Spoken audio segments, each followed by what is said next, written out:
one of the reasons I really wanted to talk to you was because I feel like you've become like an ambassador for men's depression. And, in some ways it's funny, we were introduced through a common friend, but then it turned out that, the Face It Foundation, Bill and Mark were people who were also supporting you early on when you were struggling.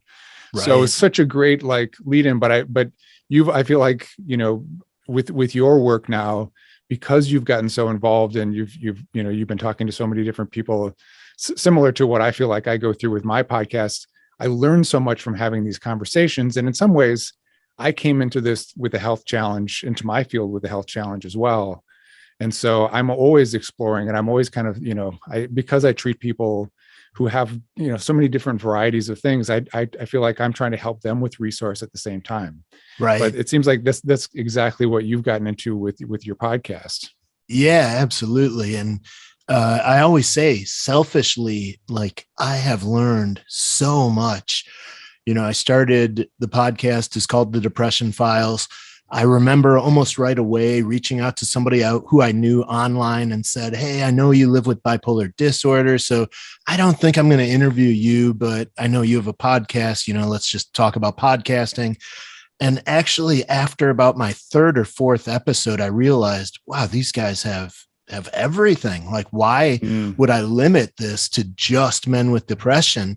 So I started just even marketing it as interviews with men who have lived with depression and or other mental illnesses. Yeah. And, I got to learn so much about so many different mental illnesses. That was incredible. So that's the piece I love the most. And actually in the past couple of years, I've expanded it to now what I include deep dive conversations with guest experts on various topics of mental illness. Yeah. And that's just given me the freedom to really interview just a wide variety of people. Some of what I love is interviewing researchers around new research around depression and other mental illnesses. Yeah. So I interviewed a researcher from Johns Hopkins on psychedelics and depression, which was really fascinating to me. I've covered it a little bit too. Yeah. Yeah. A researcher out of Stanford who took TMS, transcranial magnetic stimulation. And because that is typically a therapy that you have to go to for about 20 minutes, 30 days straight. Okay. And it's so time consuming. He's created what is called accelerated TMS. So it's more pulses going through your brain of the magnetic stimulation, and it's less treatments. But so as well as interviews with women who have had different experiences, a woman who unfortunately lost her son to suicide, and now she is out advocating really kind of against the websites that share almost promote suicide in ways. And she'll even put in search. She's really good with the SROs. So she'll have certain words that will trigger her website, and it will say things like, "I know you came here because you were thinking about suicide, and this is what I need you to know." And she'll promote ways of hope and ways to recover rather than pursue, dying by suicide. Yeah. And this is not your full-time job, which I think people need to understand, which is you are assistant principal at an elementary school, correct? Yeah. And you've worked in education for what, 20 some years, right? Yep. Over 20 years in education. I've been an administrator for about 15 or 16 years. Okay. So yeah, it is not my full-time job. And I always try to remind myself of that. I remember listening to some podcasts around podcasting, and somebody put a reminder out there, like a podcast coach, like, don't forget, you're competing against people who have teams who put these things together. Exactly, right? And keep in mind, and don't beat yourself up if your podcast is not as brilliant as, the NPR podcasts, for example. Right. Right. And then he played a little trailer from a podcast and it just went through all of the titles, our main producer, our assistant producer, our sound person, so it's a lot, right? I have a family with 4 kids.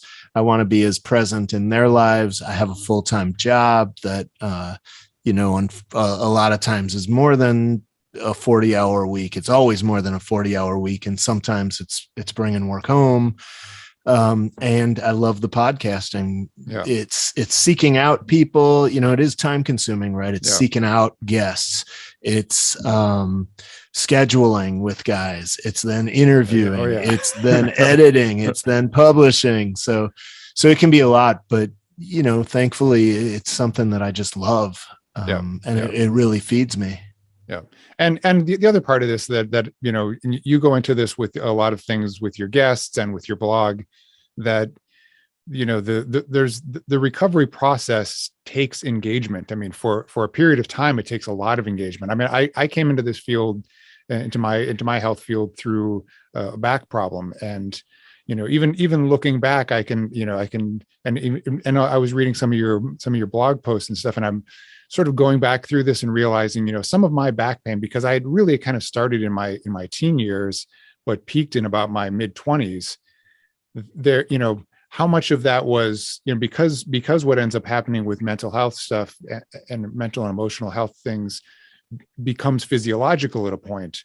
I as I go back sometimes through some of the pieces that I had to go through for recovery, I'm realizing more and more just how much of it was kind of mental and emotional, and the manifestations of what that ended up being physiologically for me. Not that I don't have some, I have a foot issue that I think has been, problematic, and a lower spinal issue, but I've basically been pain-free for, over 15 years, probably almost getting close to 20 years. So that tells me that there's more than just a physiological, issue going on here. And I treat a lot of, pain issues, and it's so complicated in that way. So, I think one place I'd like to start with you is, I'm sure you've been through this a lot, but because you're so good at sharing what your story was, and one of the things that I think is important especially for men, I feel like women will talk to other women about these challenges sometimes, but men don't,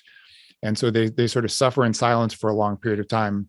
Your story starts somewhere around like 2010, right? When I mean, anything prior to that in your life that you recognize as an episode, a depressive episode?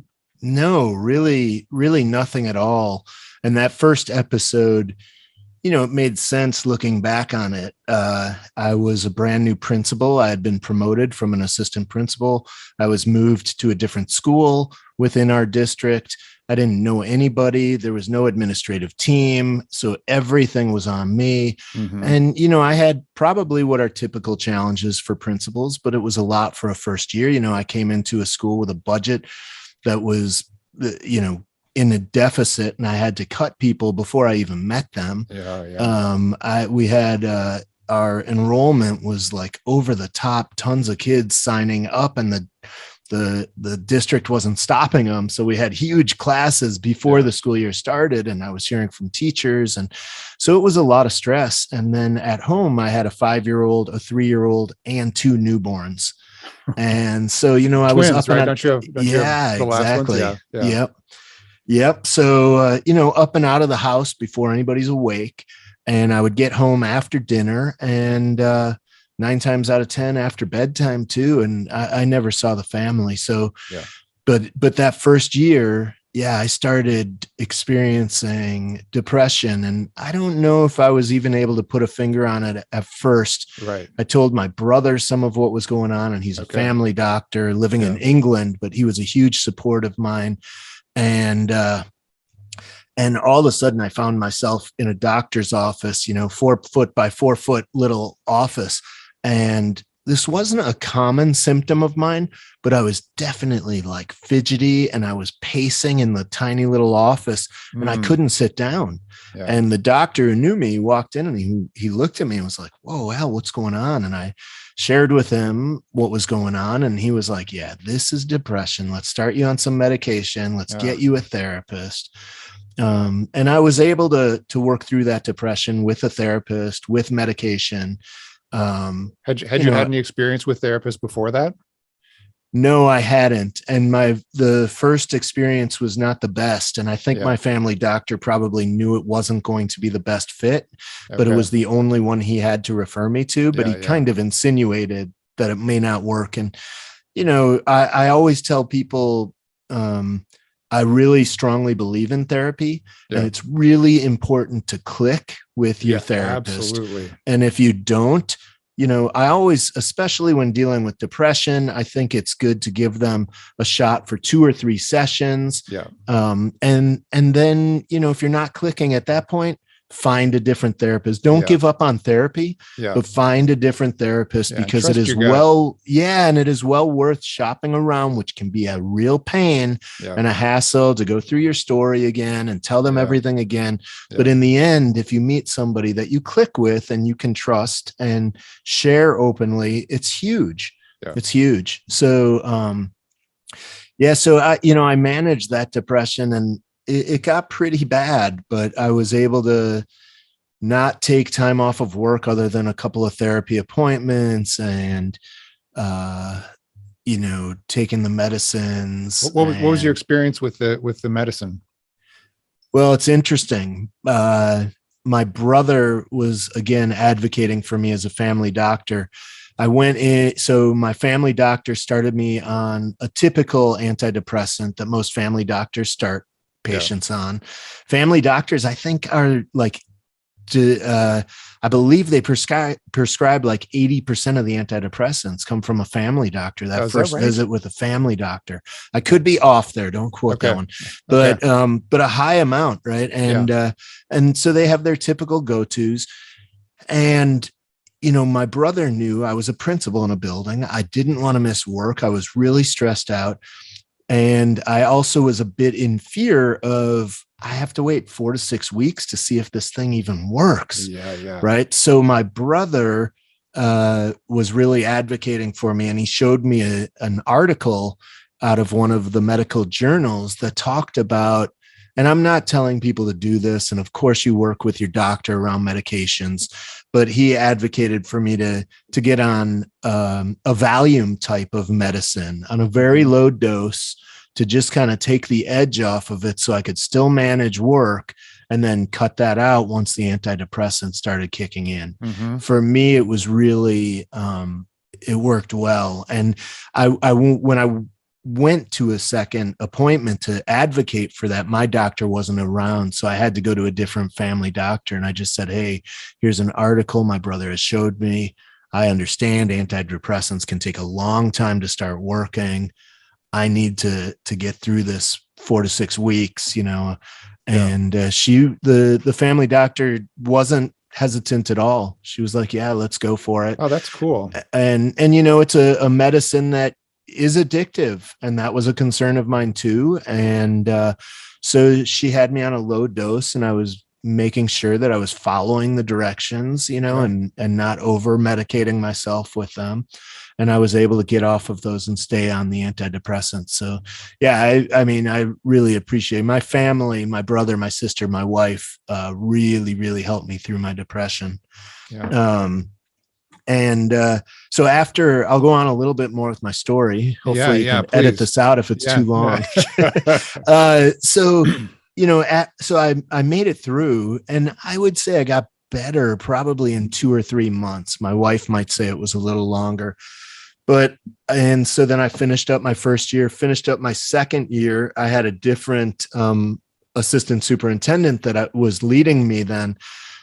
And after 2 years, I chose to take a demotion, a voluntary demotion. I, wasn't seeing my kids. It was very stressful.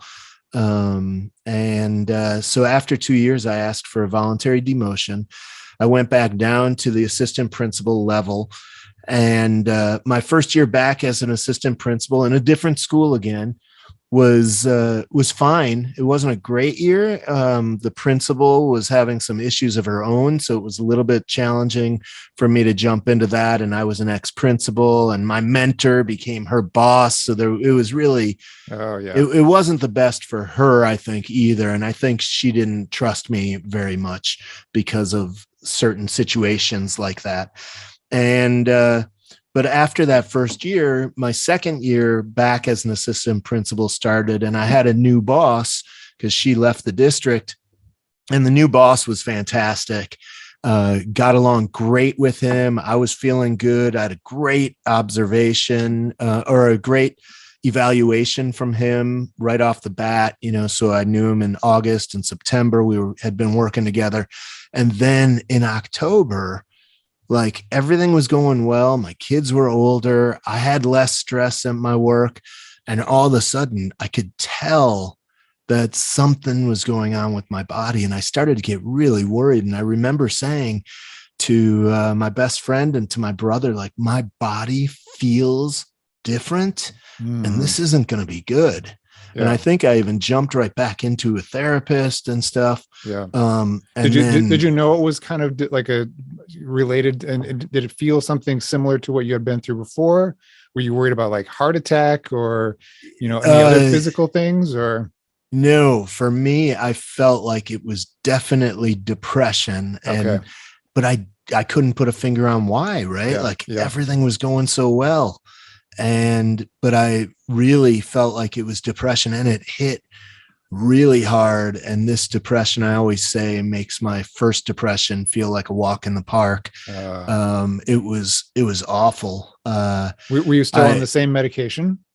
No, I had gotten off medication. You had gotten off. Okay. Yeah, I had gotten off of medication, but so this one started to get really bad. So it started in October. My brother says about the 3 years after my first depression, to the day almost, he looked back at an email when I checked in with him. Wow. And so, I knew things were getting really bad. Like I was really struggling socializing. Yeah. And I'm a fairly outgoing person who can engage in conversations with just about anybody. And the thing I really remember was it was Thanksgiving, November, and we went to some friends of my wife, just a young couple, and we went with our 4 kids. And I sat at the kitchen island watching everything around me and watching everybody engage, and I couldn't even communicate with anybody. Yeah. And we got home, and that night my wife and I were talking and just said, if this is what it looks like with friends, what is work like? And I called my boss, and he was an amazing guy. He's still a mentor and good friend of mine today. And I said, I need to meet with you at a coffee shop before work. So we did. I said, hey, I am going through depression. And he said, hey, take the time off you need. And I left that coffee shop, and the first thing he did was call my wife to say, hey, Al told me about his depression. Just know he's on his way home, because he was concerned, and that was awesome. So I took 2 weeks off. At this point, I was on a medication, and I was I thought, okay, I'll take some time off. I'll adjust my meds. I'll see my therapist. Yeah. I ended up taking 2 weeks off, and I call them unstructured weeks, where I had no plans. And it was really, in hindsight, it was awful. I mean, I started creating a small list, like tomorrow I will do 1 load of laundry, or I will clean 1 bathroom. And I couldn't get off my couch. Yeah. I didn't want to leave the house, even though I knew that was important, because I didn't want to see anybody in the community who would say, why aren't you at work? Yeah. So, it was awful yet. And so I decided, after 2 weeks, okay, I'm going to try to go back to work before winter break. That'll give me like a week to try it out. Yeah. It was awful. I was having what they call just generalized thoughts of suicide, like nothing specific, but like I'd rather not be here types of thoughts and stuff. Yeah. And I went to my psychiatric PA who I was seeing and told him, hey, I'm starting to have some depression, some suicidal thoughts. Could this be the medicine or could this be the depression? And he said, yeah, it could be either. And he upped my dose, which I found out later probably was not a wise choice. My suicidal thoughts then became really pervasive. And I couldn't get them out of my head. Some of the other symptoms too, like I was having uncontrollable crying bouts at night. I'd hold it together at work. I'd hold it together at home with the kids. And then I would just have uncontrollable crying bouts. I wasn't sleeping. Yeah. I think there were common. Yeah. I think there were a couple weeks where I had slept like 10 hours for the week. I was losing dramatic weight. I think I lost about 50 pounds because I couldn't eat. I had a giant knot in my stomach, and literally couldn't put food down.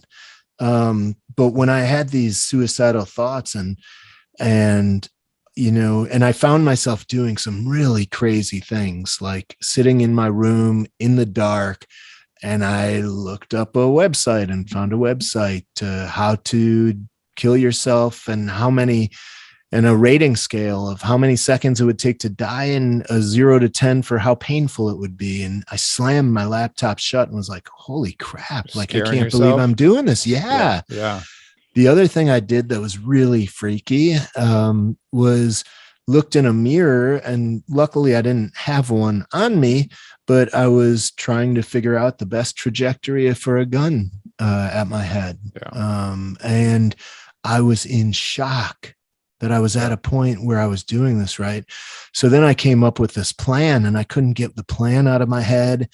And one evening I woke up in the middle of the night and sat up in bed having dreamt of the plan. And then I told my wife and sister that morning, I was like, I need an emergency psychiatric appointment. Please come with me to advocate for me. Yeah.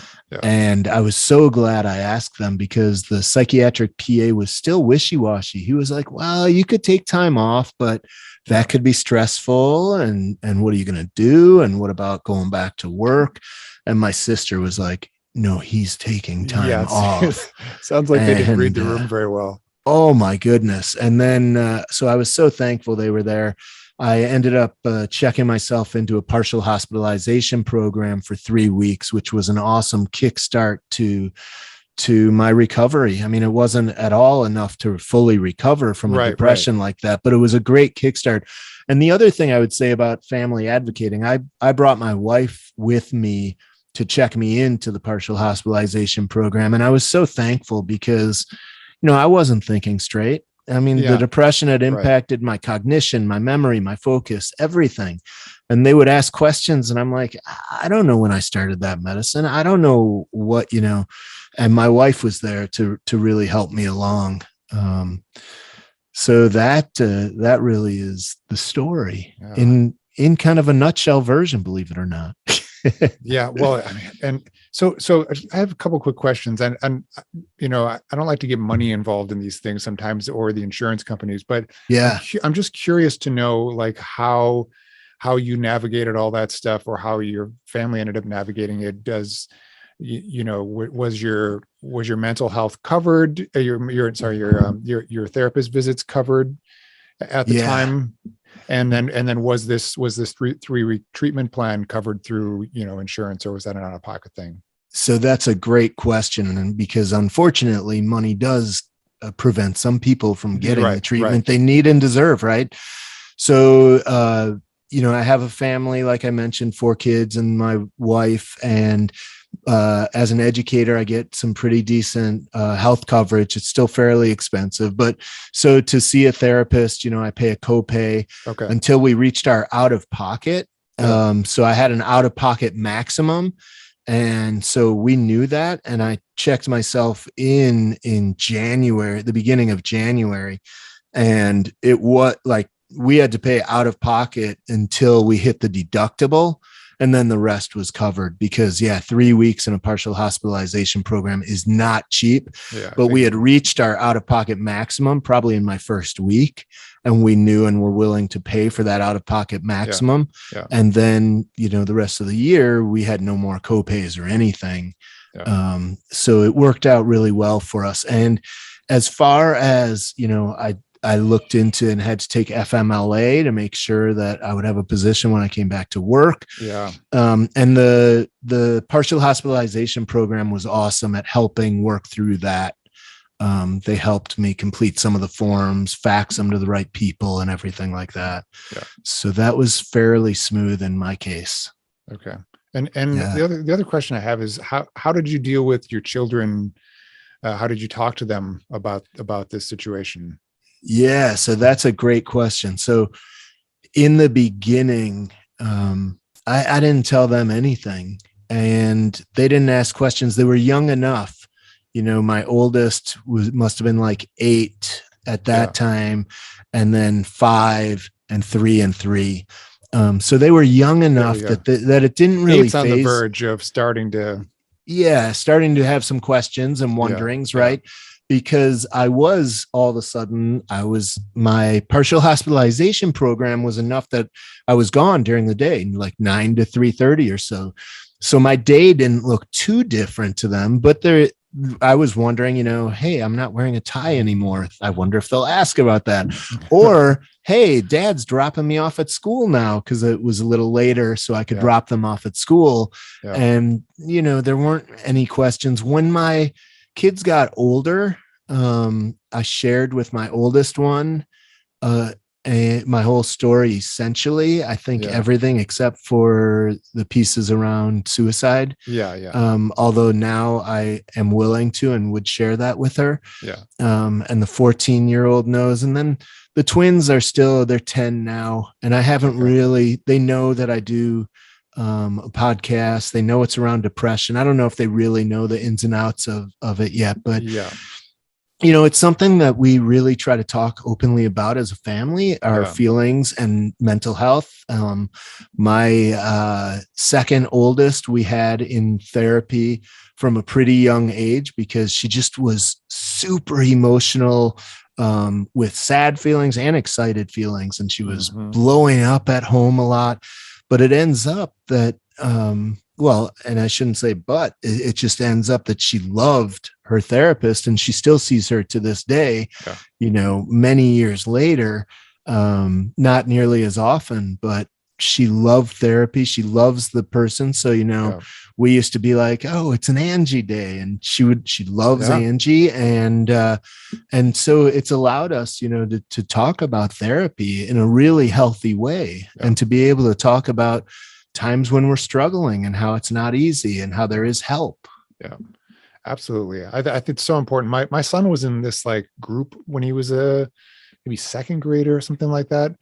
And it was, they heard him doing some negative self-talk. And so they had this like therapy group, and they said, if that doesn't, work for him, we can get him one-on-one. But kids seem to like this. They turn some of it into games. And so, and what they were doing was really giving them tools like, to understand what the feeling was that they were experiencing. So, then he would start saying to me like, well, Dad, it really frustrates me when you say, right. Like, Thank you for letting me know. But that's the thing, is being able to communicate that to another person, right?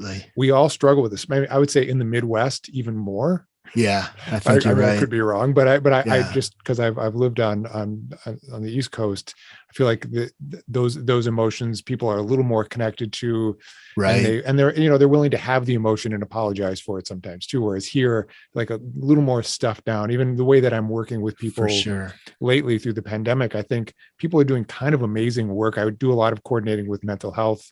I do kind of osteopathic work and craniosacral therapy, which is really kind of like a mix of really sort of being with that person. It's not energy work, but it's very low force. It's like almost kind of like what osteopathic work is, almost like really low force chiropractic. So what you're doing is you're helping the whole system kind of relax. We work on the breathing systems, and we kind of do some coaching through it. And we're also, we're trained to be able to deal with things as they come up. If there's a a conversation that, you know, they start to have with you, or they have some memory, or they have a strong image, we know how to work with that. It's not, we're not going to do what a therapist does, but at least, you know, sometimes what we're looking for is what change might happen in the body if they're able to express that, whatever is going on. Right. Sometimes the expression is just telling you the story. Yeah. You know, sometimes there's an emotion that goes with it, but so I end up doing a lot of that work. So that's, you know, fantastic. That's a piece that I've, you know, I've gotten more interested in, I think, as time has gone on, as I've, you know, talked to you about before. Like there's a piece of the physiological that's going on that I always feel is connected back to an early experience in your life, or an emotion or something like that. So was that anything for you that you were able to trace back, you know, to like some, you know, some of the emotional parts of things that you were struggling with, that you might have found in therapy? Did you find anything from earlier in life, or was it really kind of centered around maybe what was happening just at that moment in your life? Yeah, you know, my therapy has pretty much been about what has been happening at that time. What can I do to get better? What can I do to maintain better mental health? Yeah. And never really dug into the past and things. Yeah. Can I ask what kind of therapy that you've done? You know, been doing? Yeah, it's typically a mix of CBT, as well as my current therapist knows a lot about DBT, and will sometimes bring in DBT strategies. Yeah. And I think he describes his practice as kind of a mix. Okay. Can you tell us what the acronyms mean for anybody who doesn't know? Yeah, absolutely. CBT is cognitive behavioral therapy. Yeah. And a lot of that is working with your thought processes, right? Yeah. Because it's you see an action or something happens, and then we create our own thought about that. Yeah. And then oftentimes we start to act and behave based on that thought. Mm-hmm. And especially when dealing with depression, even just minor depression, it's easy to get into these negative thought patterns, which can spiral down, right? And I mean, I was taking everything personally that anybody said when I was going through depression. I remember somebody complaining about the schedule to me, and I walked away thinking like, oh my God, they hate me. I'm an awful administrator. Right. But really the facts were, we had a team who made the schedule, and the schedules at elementary levels are crazy these days. Like, it wasn't at all a critique on me, but I could turn it into that. Yeah. And then, you know, or and it's a new job, right? So you're always going to have like imposter syndrome to some extent. Yeah. That you're struggling with. Absolutely. Another simple example of CBT is, you know, walking down the hallway, I say hi to somebody and they don't say hello back. And all of a sudden I create my own story. Like they hate me. They're ignoring me, when really maybe they didn't hear me. Maybe they just got some terrible news that's on their mind, right? There's all these possibilities. Oh yeah. So really CBT is catching those negative thoughts, stopping those thoughts, asking for facts, right? Like I mentioned about the scheduling piece, and then changing that thought into something more positive or workable. And then DBT is dialectical behavioral therapy. And I don't know a ton about it, but it involves, it's part of it is the thought processes and stuff, but it's a lot more skill based, and it involves learning, like you talked about, breathing strategies, some meditative strategies and mindfulness, and quite a few other strategies like that I haven't really worked in great detail with DBT, but I hear some fantastic things. Most DBT programs I've heard about are almost like a year long, and they're 2 evenings. The programs I've heard about people attending, 2 evenings a week. One is a group therapy session, and then one night a week is one-to-one. And a lot of times it's applying the strategies you're learning to your own situation and stuff. And I've heard just amazing things. Several people I know have said everybody should go through a DBT program. Like everybody, it's just awesome. So going back after that 3 weeks that you went through, that kind of jump started you, what was your recovery process like from there? in terms of like integrating back into work and, trying to get your social skills back on track and Yeah. parenting and your, marriage and all that stuff. I'm sure you kind of had to work back each of these things. Yeah. I decided to schedule a meeting with my boss. And so work wise, I met with him and just said, hey, I'm coming back. I need you to know that I'm not 100%, but also know that I wouldn't be coming back if I didn't think I could handle it. Okay. Yeah. And he was great. Like, let me know what you need me to take off your plate, and I'm here to support you. And that was awesome. So work was okay. It certainly did take a fair amount of time for me to be comfortable there. At the time, I didn't have my outside therapist had just was leaving his role. So the partial hospitalization program helped me connect with a psychiatrist and also a therapist. So I continued therapy. I was then working with a psychiatrist. And actually, I don't know if you want to get into this or not, but I have a kind of an interesting meds story. Yeah, I'd like to hear about that actually. So at the partial hospitalization program, you start with a new psychiatrist, even if you had one. Okay. And they do a quick assessment of your medicines and what you're doing and what's working, what's not, and if you need to make some changes. He changed my antidepressant, but more importantly, he was really concerned about my lack of sleep. And I think a lot of times sleep is the first thing they want to get control of, because totally agree. You don't understand how much of your issues are the lack of sleep that can mess you up so terribly, or the depression, right? So it was really interesting. I was already on trazodone, actually, it's an antidepressant that's used very commonly off-label for sleep medicine. And again, I want to reiterate, I'm not promoting. I shouldn't have even mentioned the med name, but promoting the medicine. Yeah, gotcha. So I was on trazodone, and the therapist asked me about my sleep, and I said, when I fall asleep, finally, I sleep pretty well, but it's tough to get to sleep. So I had never heard about a doctor doing this, but he put me on a prescription antihistamine to knock me out, to get me tired before bed, and to continue with the trazodone to keep me asleep once I was asleep. Yeah. Okay. So,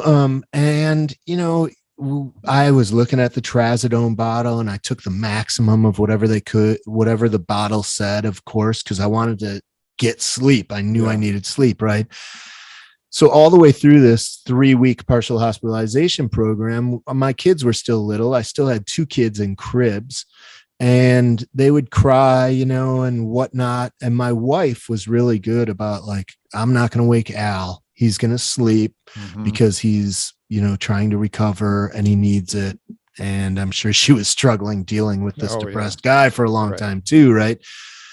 So it was really interesting though, because I never got up in the middle of the night. Well, when I left the partial hospitalization program, all of a sudden, my first night out of there, I think it was, one of my kids, my second oldest kid, went downstairs to the main floor, and we had an alarm system, and the motion detector was on. So the alarm system would beep really high beeps before the sirens would go. And I heard this beep, beep, beep, beep, beep. And so I knew, like, the alarm all of a sudden was going off. So I shot out of bed. I ran downstairs. I went to the alarm panel and was able to cancel it. But the alarm sound had just kind of started. So I wanted to call the alarm system, and this was like 11 at night. So I started to dial the alarm system, and in my head, I was trying to think, what's my password? They're going to ask for the password. I couldn't think of it. And the phone just kept ringing, and all of a sudden I woke up, and I had passed out and fell. And I woke up like with my face right at the bottom of a coat rack. And I got myself up, and I went about 6 feet going towards the upstairs, towards my bedroom, and I fainted again a second time. And then I got myself up. I got to the stairs and I was banging across the walls of the stairs. And my bedroom door where my wife was sleeping was cracked open.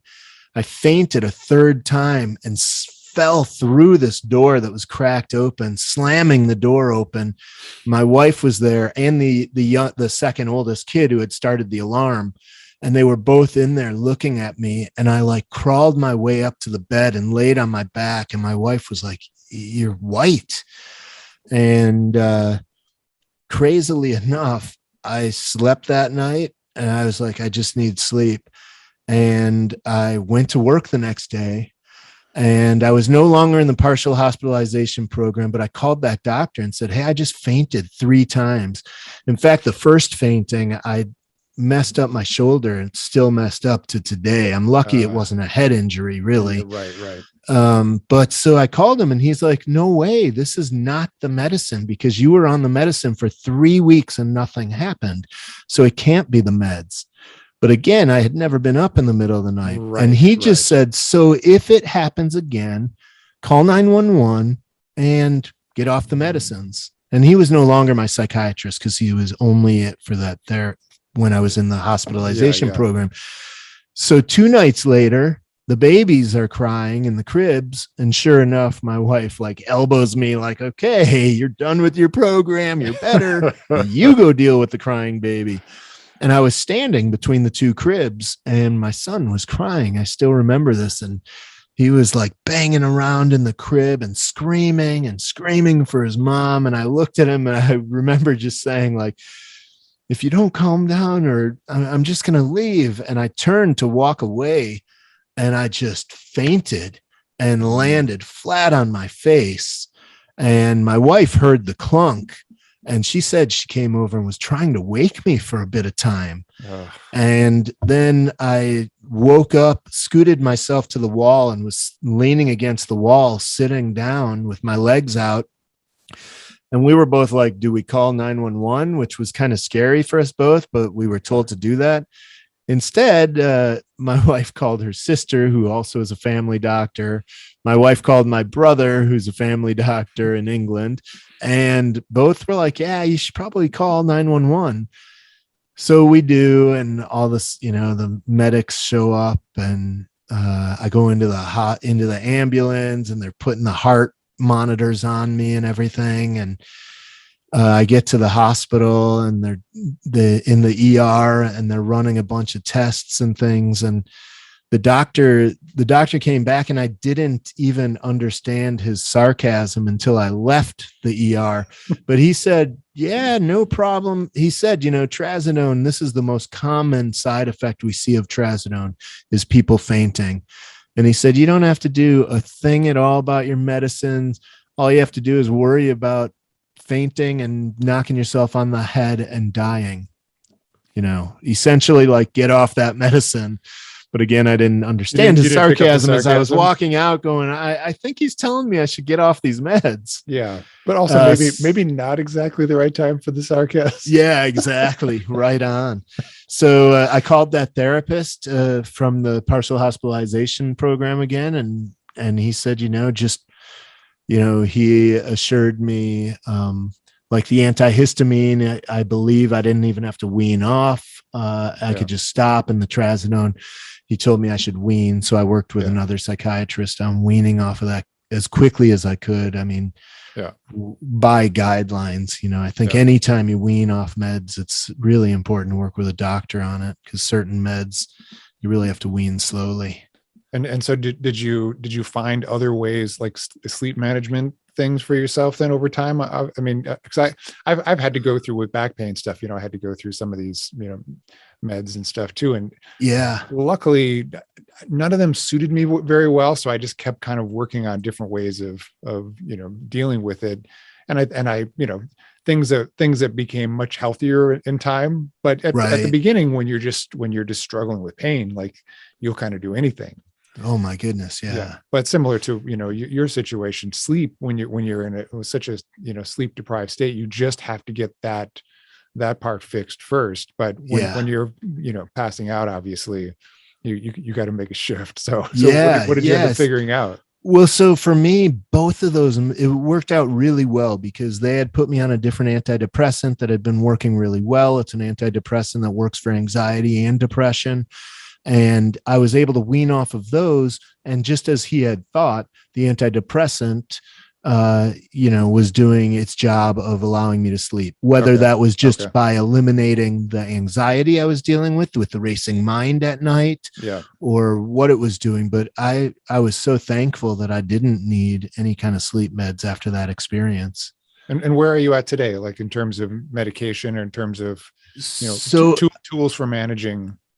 uh, yeah. So, I am seeing a therapist still, which I had stopped for a long time, and then my dad passed away just before COVID, Uh, and so I decided, well, I'm not depressed with my dad's dying, but I know I'm susceptible to depression. I may yeah, as well start seeing that's a a good call. therapist. So I'm still seeing a therapist to this day. Now I'm only, at first it was weekly, and then twice a month, and now I'm just seeing him monthly. But I'm still seeing a therapist. I started, you had mentioned Face It Foundation, Yeah. which is phenomenal. I still go to the men's support group for Yeah. depression and anxiety every other week, which is awesome. I am still on one medicine that I take, and my therapist has talked about weaning me off. And I'm kind of like, if it's one of the things that's helping me, because I am scared as hell to go back to. I mean, I don't live in fear of it, so I don't want to Yeah. say it like that, but I never want to be where I was. Yeah. And it may sound a little cliche, but I would never wish my worst enemy to be in a place where I was. Right. So Right. that's enough fear for me to think, like, if this antidepressant is helping me and it's one of my tools, I'm fine with it. Yeah. And maybe there will be a time I want to wean off. And I'll figure that out. Yeah. A lot of times it's difficult with different stressful times coming up at the job and stuff, that I decide it's tough to figure out a really good time for it.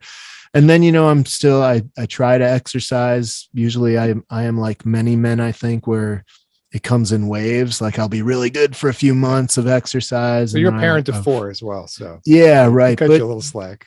But and most recently, my brother, so I did go to a family doctor, which men often neglect, and I had for a long time as well.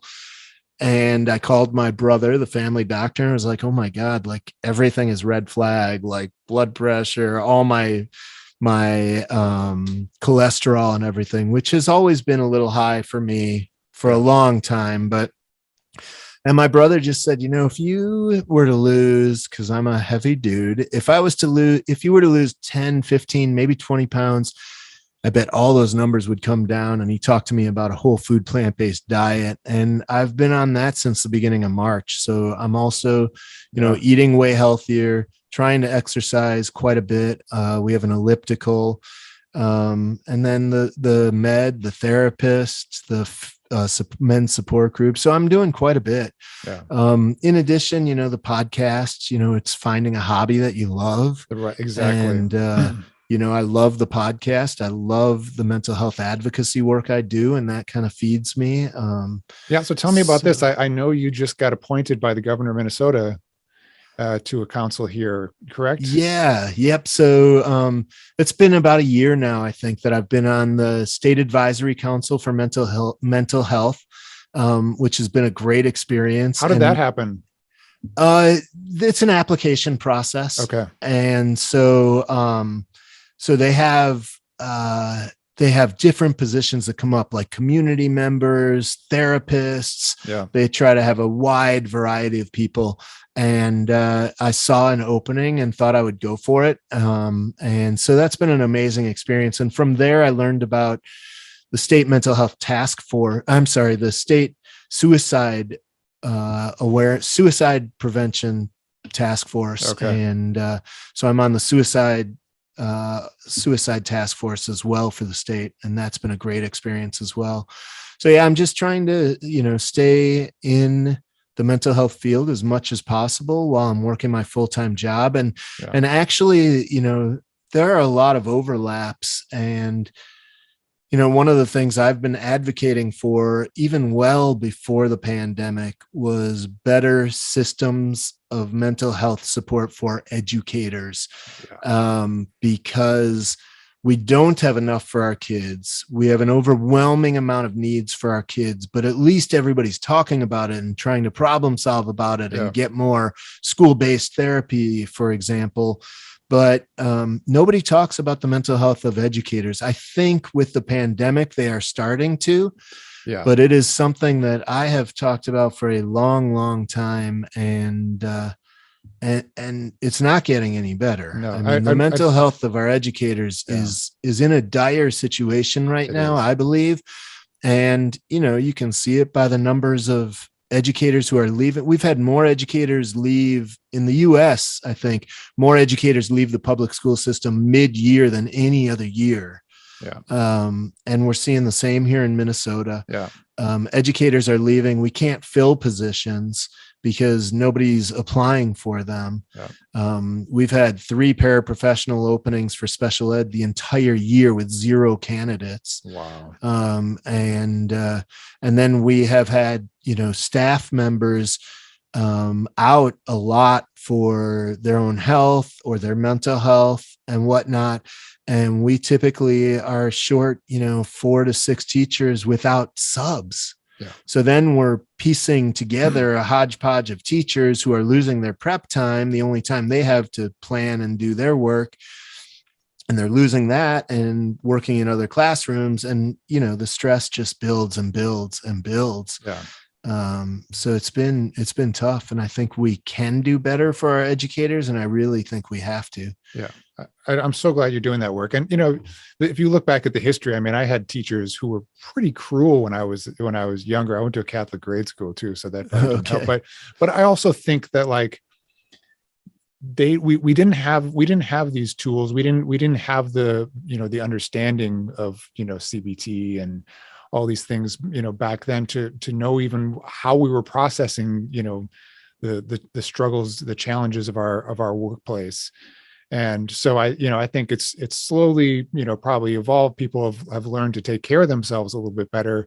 But then you throw something like a pandemic, and health professionals are the other, group right now that I think is really, really struggling mental health wise. In my practice, I mean, I treat a lot of therapists and I treat a lot of educators and I treat a lot of health professionals. So that's been the bulk of the big shift that's happened just through the pandemic for my practice. Yeah, absolutely. So it's pretty clear.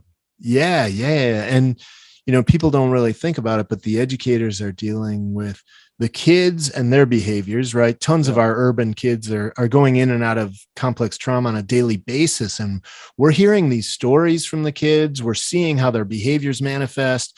It's a lot on our educators, and our educators have 0 time in the day to process. So, I mean, they may even be dealing with a suicidal kid, and then it's like, okay, we've got them to the social worker now. Good luck with the rest of your day. Keep going with that math lesson. And there's no time to process. They are stuck in the building all day long. You can't go out really. So yeah, it has been a lot on our educators. And I think we're going to have to start acknowledging it. And I think there has been some acknowledgement of it. I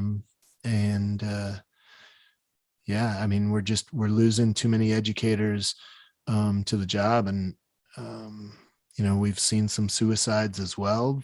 And it's just, we can't keep going this way. Yeah. Well, thank you for sharing your story, because I think, people need to know that, like, what they're going through sometimes. It may not be to the extreme that you were, sometimes I feel lucky with my situation that I had physiological symptoms that sort of made me change. I mean, it sounds like it was similar for you. I mean, obviously you had more of the mental, stuff going on as well. And the sleep issues, but those kinds of things can be real catalysts. I mean, as well, what I was saying earlier, I feel like I see people also doing really good work, and it's usually because maybe they haven't hit a complete bottom, but they've hit a wall of some sort where they're like, I have to face this thing and deal with it right now. Right. And so, right. and when that happens, that I think people had some time, especially like late 2020 or early 2021.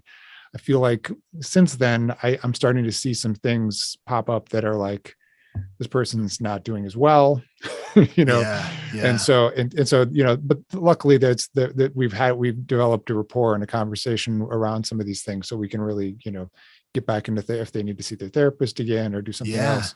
But building that relationship with you is so important, right? So that they can trust you and they're able to share that with you maybe before reaching out to a therapist or somebody. Yeah. And it's part of the reason why, as you were saying, like, don't give up on, on that therapist from, just because you didn't have a great therapist, situation to start out with. But the same could be said of any of the people in your team. I mean, I see an acupuncturist, and I see, a physical therapist, and I see all these different people. They start to know you in a certain way. And sometimes they might challenge you and say, hey man, you just seem a little off. What's going on? Right. And I trust that with those people if I've worked with them for a long time. So that also makes me feel like supported, if something like that's going on. So for sure. So it's important just, I try to, promote this a lot, to just, build a team around yourself. And that team could also be, close friends and family members, as you were lucky enough to have in this situation. Yeah. Yep, absolutely. The team is huge and important, right? And the data shows that most people live for 10 years with depression before they reach out for help, which is outrageous. And I'm hoping that's starting to change. The more we see people talking more about it. Yeah. Well, for anyone who wants to, hear some of these people that you're talking to, especially now, some of the science behind all of this, as well as people sharing their stories. I think sometimes even for me, I feel like I pick up on something that I relate to usually, and try to get as much, learn as much as I can about that situation. If I relate to a story in health, whatever it is. And I feel like, when we first met and talked, and pre-pandemic, I mean, it's like, seems like forever now, but I felt like, I see how, why we would have an easy conversation, because there's some kind of work that you have to do through this process. And then I think once you get through something like that, there is this sense of like, I'd like to help, somebody else in the way that I feel like I was helped. Or sometimes you're still looking for answers. And that, I always think there are these selfish motivations that actually do end up helping other people too. So don't feel bad if you just feel like you really need to focus on yourself right now. Right. Absolutely. Yeah. Well, thanks so much, Al. I really appreciate it. And for anyone who wants to check out your show, it's Depression Files. You also have a website now. Is it depressionfiles.com? Yep. The depressionfiles.com. And there they can find the blog, they can find the podcast. I also kind of wrote out my entire story. That was my first blog post. So that's there as well. Yeah. And some of your stuff is up on Huffington Post and some other psych. The Mighty articles and stuff too. Yeah, exactly. So, and I'm going to put links for all this stuff up on, if anyone who's listening wants to just, scroll down to the show notes, there'll be links to a lot of Al's stuff there too. Awesome. I was sorry to interrupt you, Jeremy. Yeah. I was lucky enough. Just less than a week ago, I was highlighted in the Min Post. They did an article about myself and the podcast too. So I saw that article too. Yeah. That's cool, man. Yeah, that was, I was really excited about that. Well, thanks a lot for sharing with us today, Al. Yeah. Thank you for the opportunity.